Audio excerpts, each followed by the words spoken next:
Amb motiu del Dia Mundial contra el Tabac, el tinent d'alcalde d'Acció Social i Drets Civils, Isaac Albert, ha presentat aquest dilluns la nova campanya preventiva del tabac a l'escola Ramon i Cajal. La campanya Entorn sense fum està impulsada per l'Ajuntament de Terrassa amb la col·laboració de les escoles d'infantil i primària de la ciutat i es dirigeix especialment a l'àmbit familiar.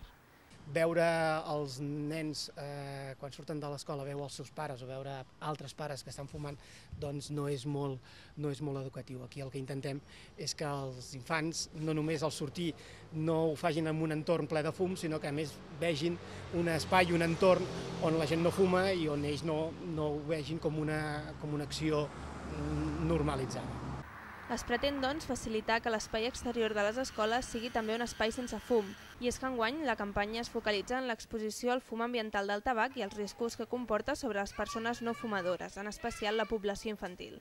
En total s'han adherit a la campanya 48 centres educatius públics i concertats de la ciutat.